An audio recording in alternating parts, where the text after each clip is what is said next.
Olá, meus caros alunos, sejam todos bem-vindos aí a mais uma das nossas correções comentadas. Hoje falaremos aí do primeiro dia da FAMERP 2025, que são questões objetivas, tá bom? Uma prova muito bem elaborada aí, prova da banca da Unesp, a gente já estava esperada. Algumas questões repetidas de outros vestibulares, a gente vai comentando.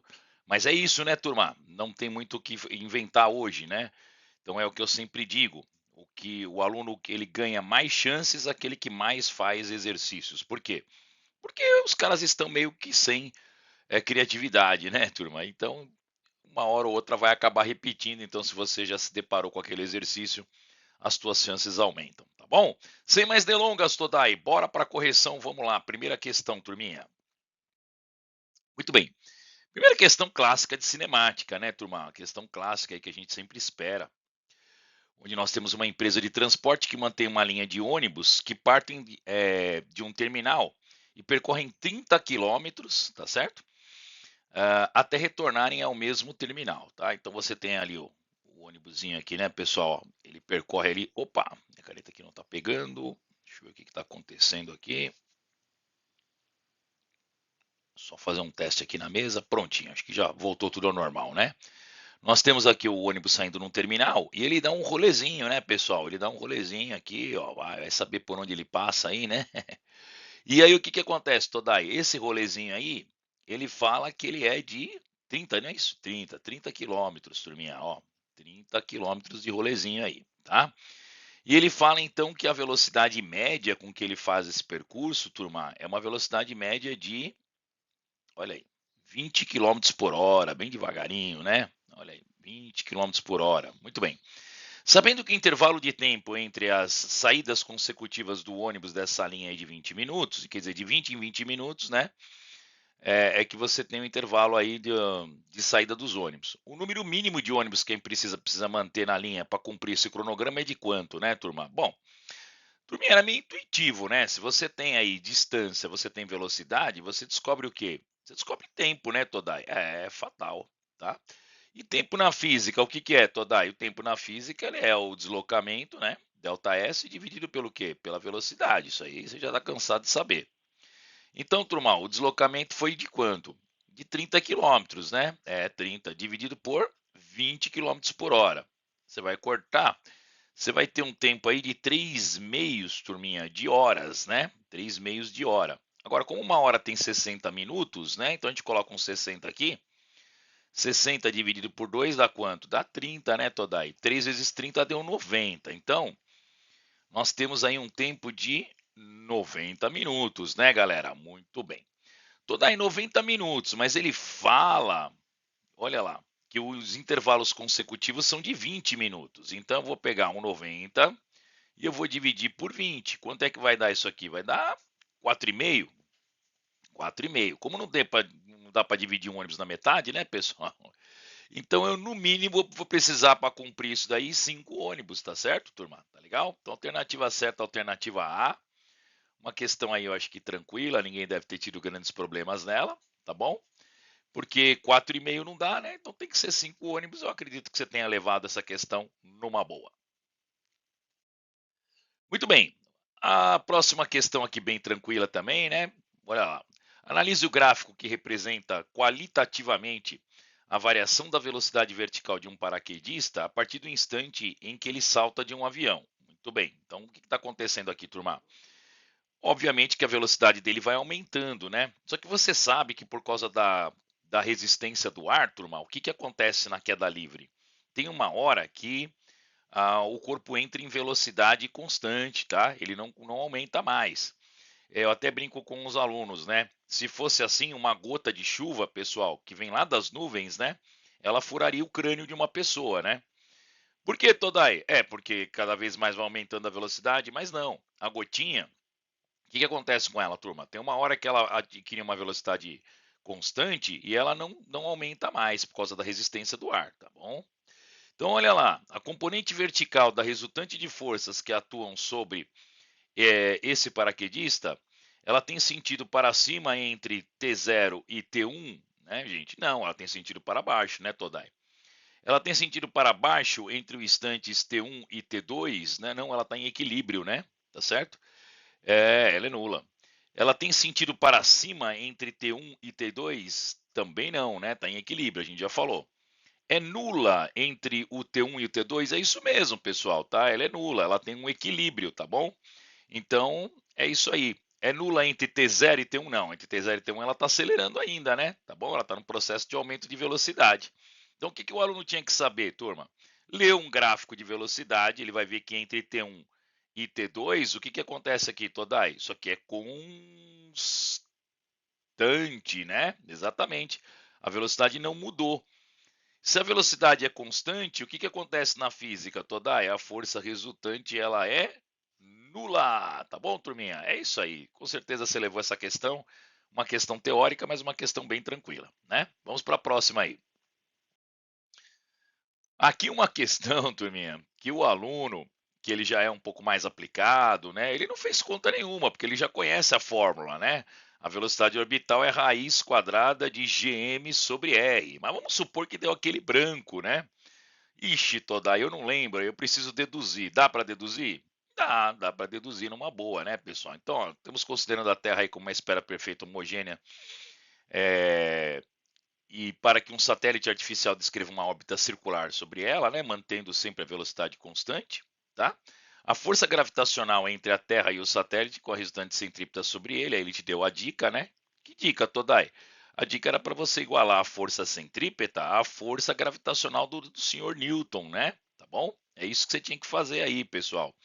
E o que ele quer? Ele quer a expressão do módulo da velocidade do satélite em relação à Terra, que a gente chama de velocidade orbital. Turminha, mv ao quadrado sobre r, força centrípeta, né? Gzão, massa da Terra, massa do satélite dividido pelo raio ao quadrado, né? Corta esse r com esse quadrado, corta o eminho, porque ele nunca depende da massa de quem orbita, sempre é do orbitado, né? E aí, multiplicando em cruz, a gente vai ter o quê, Todai? Nós vamos ter aí v ao quadrado, né, turma? É igual ao gzão m sobre o quê? Sobre r. Passando esse quadrado em forma de raiz, raiz quadrada de gzão sobre r, não confundir com velocidade de escape, tá bom, turminha? Então é isso aí. Alternativa C, alunos que lembravam da fórmula nem precisavam deduzir. Tá? Questão bem tranquila aí, mas uma questão bem elaborada, bem feitinha, né, pessoal? O aluno tem que saber calcular a velocidade orbital, é uma condição básica da gravitação, tá bom?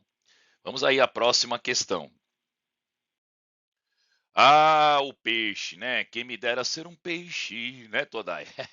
Essa questão foi copiada da Unicamp 2021, né, galera? O que acontece lá na Unicamp, Todai? Questão igualzinha. A única diferença é que você tinha aqui uma varinha de pescar, tá? Mas a ideia é a mesma. Qual que é a ideia? A ideia é o seguinte, turma. A bolinha, ela está inicialmente em equilíbrio, tá?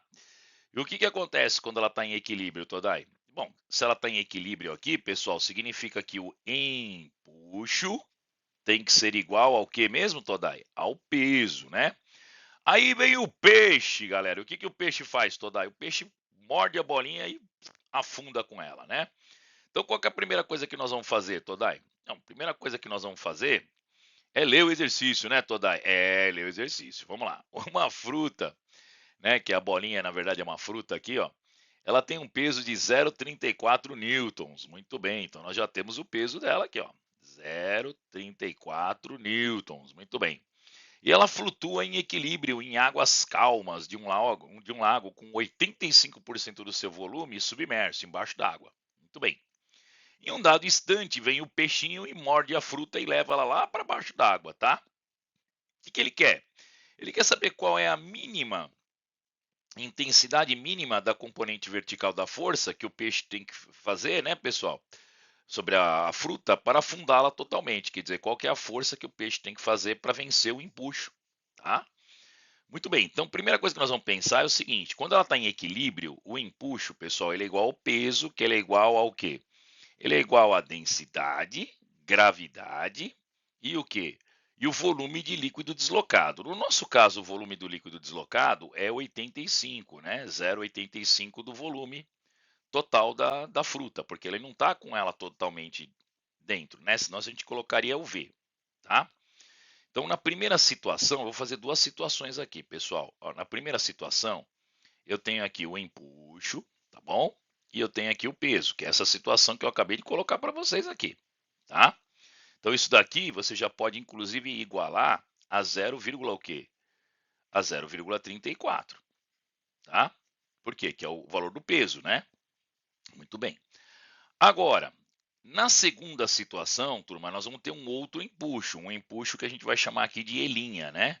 Por quê? Porque daí nós temos, além do peso, nós vamos ter também a força, que eu vou chamar de F, do peixe, né, pessoal? A forcinha que o peixe vai exercer, que ele vai morder aqui. Então, nessa segunda situação, eu vou ter o seguinte, eu vou ter que P mais F, que é a força do o peso mais a força do peixe, ela vai ser igual a quem? Ao elinha, tá? Que é um outro empuxo que vai ter agora, não é o mesmo, né? Tá? Então, o que, que nós vamos fazer aqui, Todai? Nós vamos fazer o seguinte, nós vamos tentar nós vamos isolar o F, que é o que a gente quer, né? Tá certo? A força do peixe. Ele vai ser igual ao elinha menos o peso, tá? Então, turma, quem que é o elinha? Bom, o novo empuxo, que é o empuxo elinha, ele não é mais DG 85% de V. Agora ele é DGV. Por que, Todai? Por que agora ele é DGV, o novo empuxo? Porque agora a bolinha, né, que é a fruta, ela está totalmente dentro da água, tá bom? E nós vamos descontar o que, pessoal? Nós vamos descontar o antigo peso aqui, que é esse cara aqui, ó, 0,85 de DGV, tá certo? Muito bem. Quanto que é DGV menos 0,85 de DGV, Todai? Isso aqui vai dar 0,15 de DGV, tá? Muito bem, mas aí eu pergunto para vocês, quem é o DGV? Galera, vamos isolar na primeira equação aqui o DGV. Ó, o DGV, ele é o 0,34 dividido por quanto? Por 0,85, tá? Então a continha fica um pouco chata, ela vai ficar 0,15 que multiplica DGV, mas quem é DGV? DGV é 0,34 dividido tudo isso daqui por quanto? Por 0,85, tá bom? Aí nós vamos ter que fazer essa continha aqui, pessoal. Vamos fazer aqui, ó, eu vou fazer aqui na calculadora, mas claro que você lá na prova vai ter que fazer isso aqui na mão, né? Então, olha lá, eu faria 0,15 vezes 0,34 dá 0,051 dividido por 0,85, 0,06, pessoal, tá bom? Então, chegamos aí no resultado 0,06 newtons, tá bom? É isso aí, uma questão bem, um pouco mais chata, né, pessoal? Bem tradicional já da hidrostática, mas uma questão que era perfeitamente factível, né? Dá para você fazer, mas dava trabalho? Dava. Toda aí, você diria que essa daí das 10 questões de física foi a mais difícil? Foi, com certeza foi a questão que o aluno encontrou mais dificuldade, provavelmente foi essa daqui, tá bom? Tem uma outra maneira de fazer? Até tem, né, pessoal? Até tem aí uma outra maneira de fazer, mas eu acredito que essa maneira seja mais tranquila aí. Tá bom? Vamos para a próxima questão, Todai. Bora lá. Muito bem, turma. Nós temos aqui uma questão agora, turma. Ah, essa questão aqui ela não é de física, não, né? Não, ué, como não, Todai? É física sim. Não, não é física, não, né, pessoal? Isso aqui é questão de matemática, poxa. Olha lá. Ao aquecer em 200 graus Celsius uma esfera de tungstênio, o volume dela aumentou 0,27% em relação ao volume inicial, tá? Nesse mesmo aquecimento, o diâmetro dela aumentou em relação ao diâmetro inicial em quanto? Então, o aluno tem que saber a fórmula do volume da esfera, pessoal. 4 terços de π, né, vezes r ao cubo, né? Como o diâmetro em relação ao raio, né, pessoal, não muda em relação ao expoente, então a gente tem a mesma coisa, turma. O que significa isso, Todai? Significa o seguinte, turma, tem grandezas na física que são diretamente proporcionais. Tem grandezas que são diretamente proporcional ao quadrado. E tem grandeza que é diretamente proporcional ao cubo, né? Tá certo? O que significa isso? Significa que se eu aumentar, por exemplo, se eu dobrar o raio, turma, só para você entender, vamos lá. Se eu dobrar o raio, 2 ao cubo dá quanto? Dá 8, o volume aumenta 8. Deu para entender, não?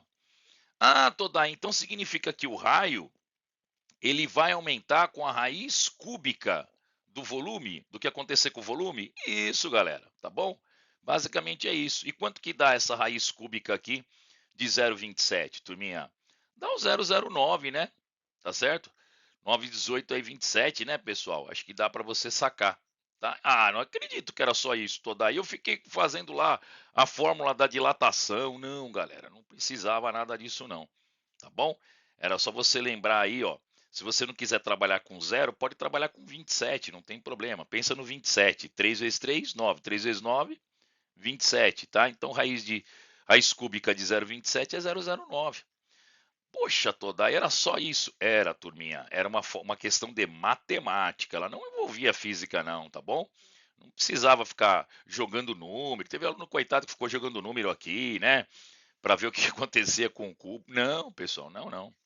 Gente, é a mesma coisa que eu pegar para vocês, por exemplo. Vamos lá, vamos falar, por exemplo, da área de uma circunferência, não é πr ao quadrado? Muito bem. Se eu dobro o raio de uma circunferência, turma, será que é certo eu dizer que a área dobra? Não, Todai. Não, por quê? Porque eu tenho lá o quadrado, 2 vezes 2, 4, então a área aumenta 4 vezes. Deu para entender a ideia? Aqui é a mesma coisa, turminha. Se você aumentar, né, o volume em uma determinada quantia, é porque o raio ele tem o cubo disso, né, pessoal? Tá bom? É a raiz cúbica disso, tá? Ou seja, o que vai acontecer com o raio, você tem que elevar o cubo, vai refletir no volume. O volume aumenta muito, pessoal. Tá bom? Quer ver? Vou pensar aqui, ó. Pensa que você tem uma bola, turma, uma esfera, né? Eu não sei desenhar 3D, mas você tem uma esfera que tem um raio pequenininho. Turma, nós vamos agora triplicar esse raio. Meu Deus do céu, Todai, nós vamos triplicar o raio dela aqui, né? Ó, tá 3 vezes maior. A minha tá até o dobro aqui, nem tá o triplo. Tá vendo como a esfera aumenta muito? Então o volume dela aumenta muito mais, né, turma? Tá? Então o fato de eu triplicar aqui, se eu triplicar o raio de uma esfera, eu aumento o volume dela em quanto? Em 27. Por quê? Porque essa aqui é constante, o 4/3 de π, ele é constante, pessoal, tá? Então 3 ao cubo vai dar quanto? 3 vezes 3, 9, 3 vezes 9, 27. Sacou a ideia, não? É isso aí, então o volume ele aumenta com o cubo, tá bom? Acho que agora você conseguiu pescar o que aconteceu aqui, né, pessoal? Tá bom? Então o pessoal da matemática levou aí, mas a questão não era de física, ô Nesp, a questão aí é de matemática, hein? Tá bom, tá certo. Vamos lá, vamos para a próxima questão.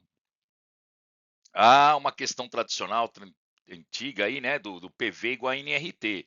Ué, mas não tem número toda aí? Então significa que a questão é teórica, a gente comemora? Vamos lá. A figura mostra um corte cilindro, né, de um volume constante, hermeticamente fechado por uma tampa física, no qual contém uma certa massa de gás. Muito bem. Então temos uma massa de gás aqui, que ele não fala nada, que escapa, a tampa é fixa, né, galerinha? A tampa fixa, tá bom? Muito bem.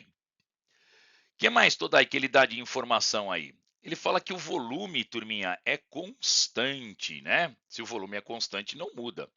Sabendo que na equação do PV igual a NRT relaciona as variáveis pressão, volume, temperatura, gás, número de mols é constante universal dos gases, ele quer saber o que acontece com a densidade. Turminha, densidade é massa sobre volume. Turma, ele mudou a massa de gás? Não, ela tampa é fixa, não deixa o gás vazar. O volume muda? Olha a observação, o volume é constante. Então, turma, se nem massa muda, nem volume muda, a densidade ela é o quê? Ela é constante, né, turma? Não acredito, Todai, que era só isso. É, eles foram uma mãe aqui, né? Questão bem tranquila aí, parabéns para quem levou. Bem fácil, né, pessoal? Muito bem, uma questão aí de ótica, de prolongamento, né, turma? Então, deixa eu só tomar um gole d'água aqui, ó. Prontinho, né? Vamos molhar a garganta aqui do Todai. Vamos lá. Mariana e Paula conversam diante de um espelho plano vertical, né, pessoal, que cobre parte de uma parede, conforme mostrado. Então aqui está a Mari e aqui está a Paulinha, né? Muito bem. Ao olhar para o espelho, a Mariana vê a Paula onde? Ora, turma, a imagem é virtual, né? E ela é prolongada, lembra que ela é prolongada, ela é virtual, aqui é simétrica, né? A mesma distância entre o objeto e o espelho, no plano, tem que ser entre o espelho e o quê? E a imagem. Então, obviamente que ela vai ver a garota aqui, na posição 3, tá? Pela simetria do espelho, né? Tá bom? Não acredito que você tenha errado, uma questão bem tranquila aí. Espelho plano, né?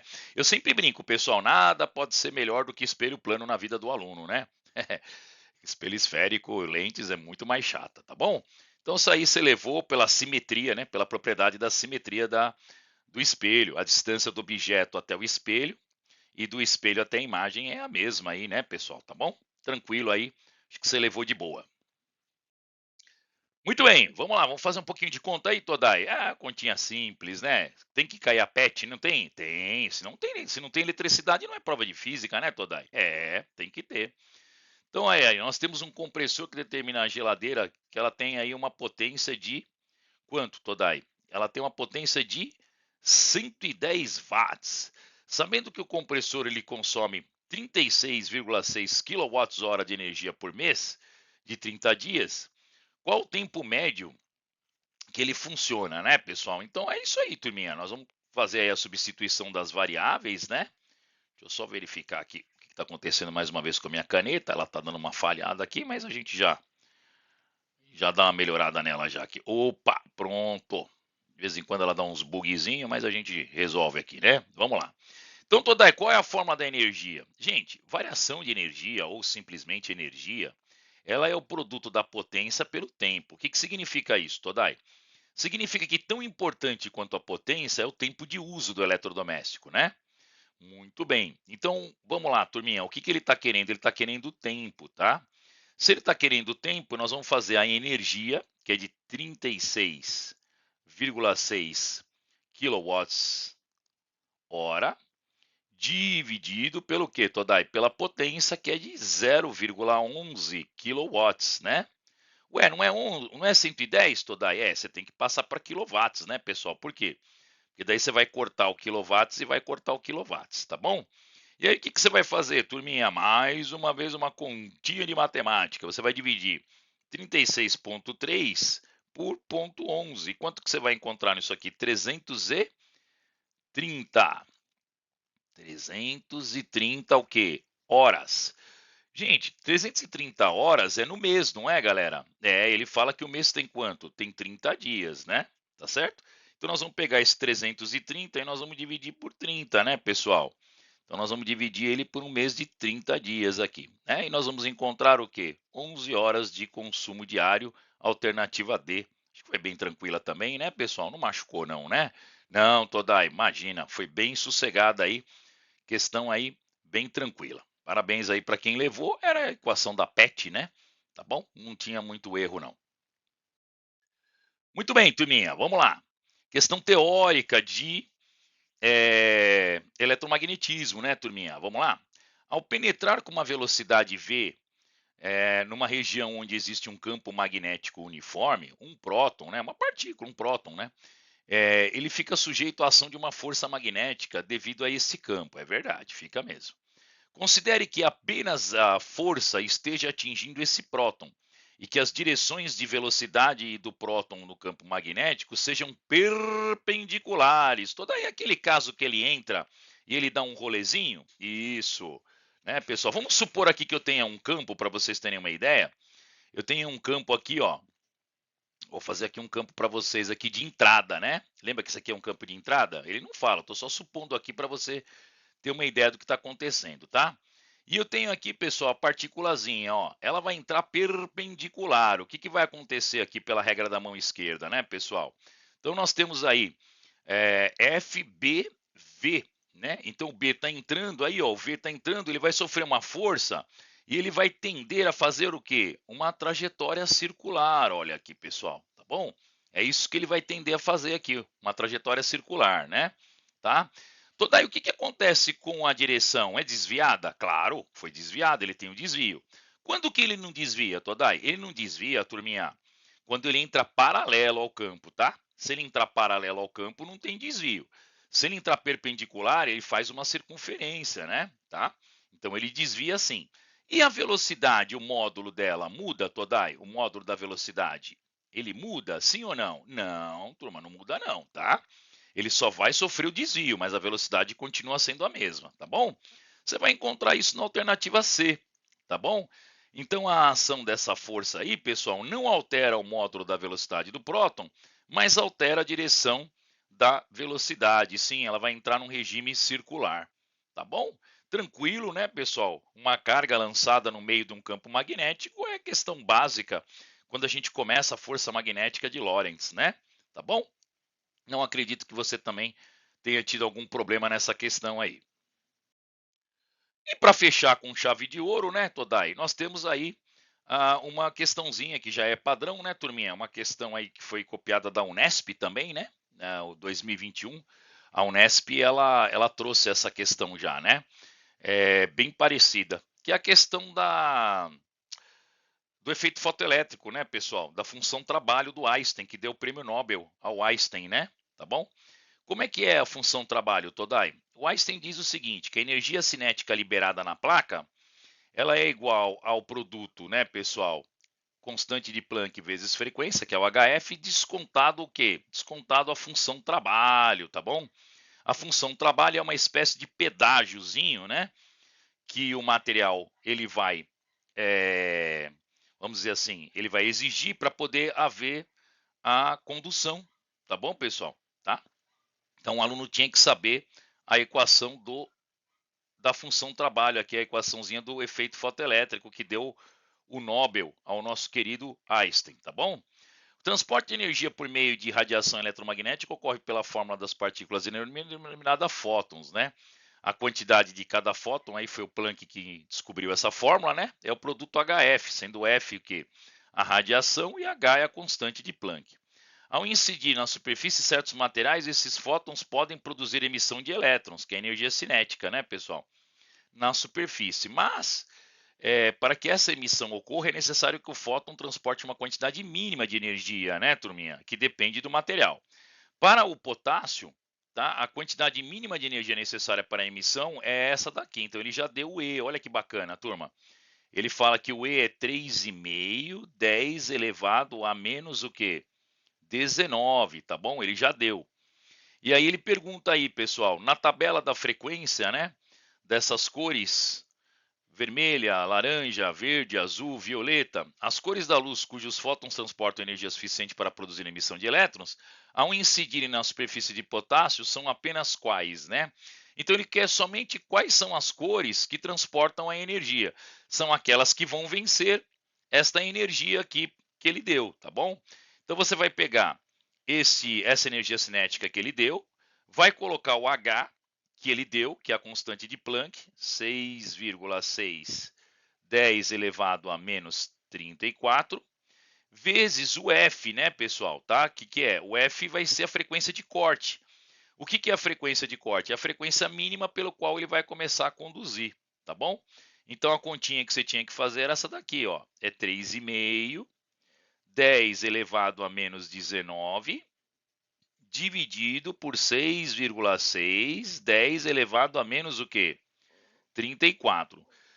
Quanto que dá, turminha? Vamos lá. 3,5, mais uma continha aí. 3,5 dividido por 6,6. Ela vai dar 0,53, tá bom, turma? 0,53. Muito bem. Aí pega o menos 34, passa ele para cima, ele vira positivo, tá? Quanto que é 34 menos 19? Dá 15. 15 Hz, né? Muito bem, então melhorando aqui, pessoal, a frequência de corte ela seria de 5,3, 10 elevado a 14 Hz, tá bom? Muito bem, se essa é a frequência de corte, pessoal, significa que o vermelho não passa, significa que o laranja não passa, o verde passa, passou, essa aí passou, essa aí passou, essa aí passou. Passou o verde, passou o azul e passou quem? O violeta, pessoal. Esses três aqui, eles conseguem transmitir porque vai sobrar um pouco de energia, né? Nesses daqui tá abaixo da frequência de corte, não tem como eles transmitirem energia, tá bom? Então a correta seria verde, azul e violeta alternativa A, tá bom? É isso aí, turma. Espero que você tenha gostado dessa resolução aí, tá? Indica aí para o seu colega, né, pessoal? Use para estudar para outras provas, porque essas questões, como eu disse para vocês, elas estão cada vez mais aí repetitivas, né, turminha?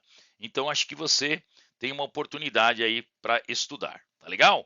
Grande abraço a todos aí, pessoal, e até a próxima, hein?